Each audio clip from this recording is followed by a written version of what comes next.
I told you guys I'd start being better. See, sometimes I don't lie. Sometimes. But if you have seen my last video, which you will watch, it's not a question, you're gonna watch it.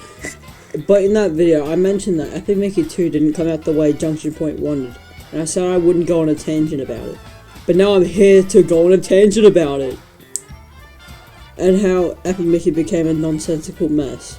But I just need to say, if you end up enjoying this video, please consider subscribing to help me grow, as I'm gonna start trying to upload weekly, and you guys showing support only fuels my motivation to make more videos. It's just a click away, so help me out please. But back to Epic Mickey 2. We'll explore why it doesn't hit the same as the original, actually happened behind the scenes during the development process and the many old plots, and exactly what went wrong. So let's dive in.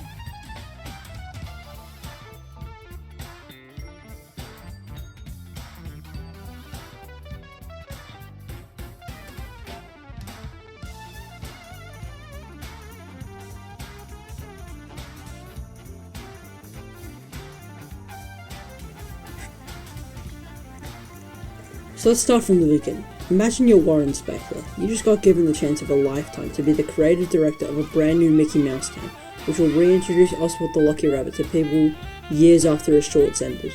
You take 7 years to perfect this game, and it's well received. Now you start pivoting towards a sequel, or maybe a spin-off of some sort. McDonald. And after time, Disney greenlights a sequel to the game, and you and your team begin to brainstorm ideas. From this point, there's quite a bit of pressure on Junction Point to not only live up to the first game's standards, but make it better. One of the first ideas was to have 2-player co-op gameplay, which became a big focus all the way until its release, and adding songs to make it sound more like a musical. I don't fucking know what they were thinking. This game is supposed to show the darkest ideas, not Oswald singing karaoke to Shake It Off by Taylor Swift. Because the player's gonna play, and the hater's gonna hate. Baby, I am just gonna shake it off. Let's actually get into the original plot for this game.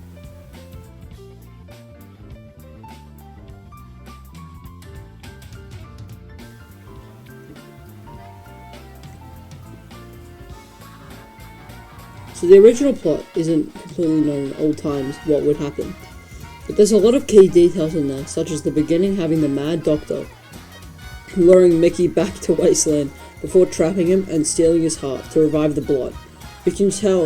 We know this because in the post-credit scene for Epic Mickey 1, Mickey shows that he still has the Blot absorbed on his finger, meaning he could potentially be revived. And this stealing heart scene would basically play out how the opening cutscene for Epic Mickey 1 would play, where the Mad Doctor intimidates Mickey with sharp tools. But during, I believe, the first and second act, Big Bad Pete would act as a spy for the Mad Doctor, slowly gaining info on Mickey and Oswald to counter them perfectly. But this would go up until the Mad Doctor's Beetleworks would end up malfunctioning and killing Prescott the Gremlin, who was a close friend of Pete. Pete ends up signing with Mickey and Oswald by the end of the game. The Blot has become way too strong to defeat Mickey.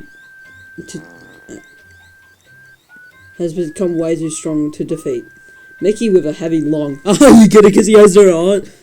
Decides to, with the help of Oswald, to keep overloading the heart with thinner to ultimately destroy Mickey's heart. The trio end up successful, but Mickey still has no heart, meaning he cannot escape the wasteland, so he's trapped with Oswald.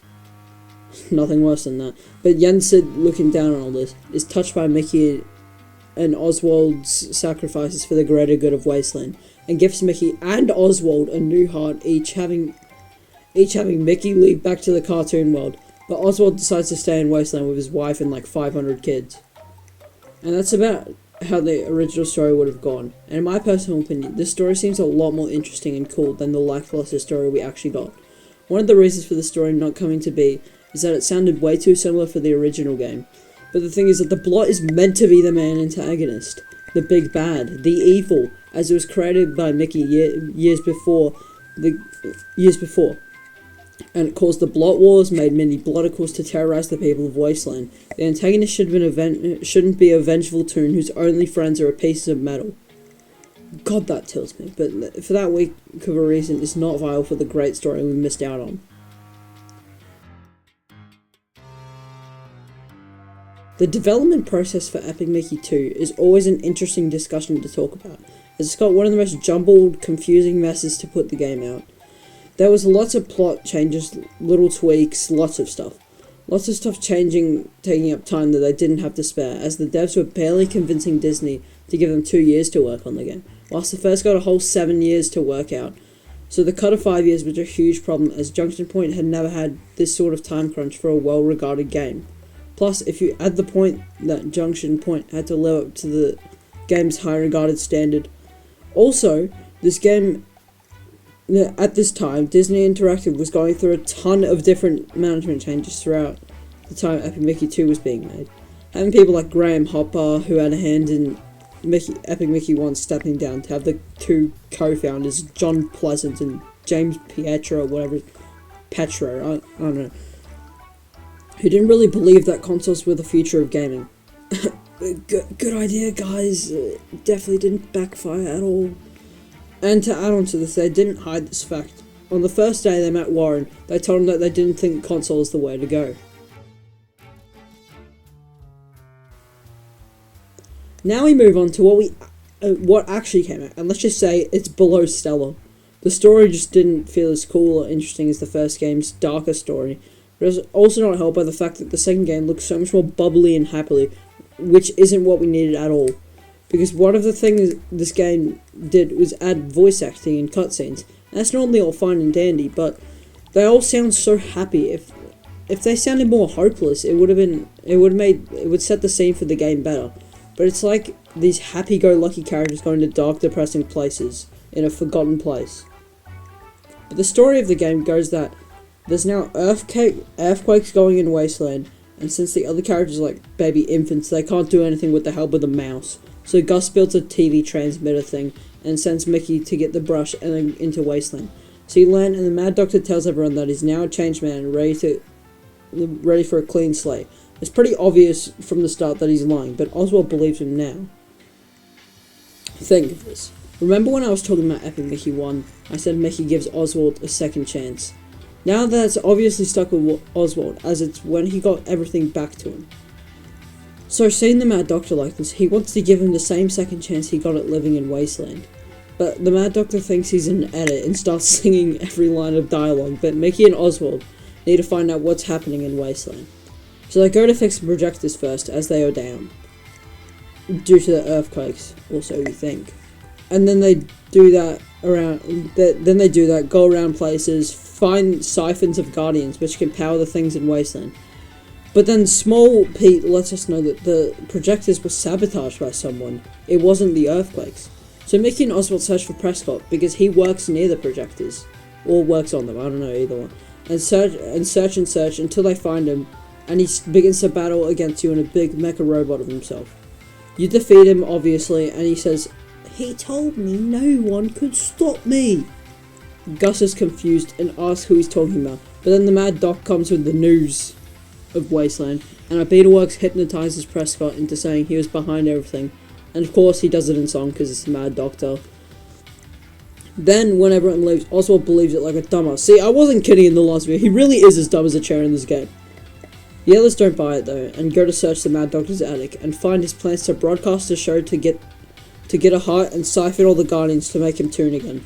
Plus he wants to destroy Wasteland before he leaves. So Mickey and Oswald come back to see a new attraction in Wasteland, trapping everyone. So Mickey and Oswald go to stop the Mad Doctor.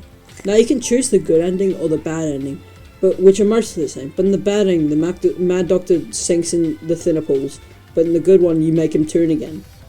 And that story seems good in concept, but it's so unbelievably boring to play and to watch. The first game handled the story perfect, but the second just falls flat with a worse story. In conclusion, Epic Mickey 2 isn't the worst game ever, but definitely didn't live up to the expectations that were set with the first game.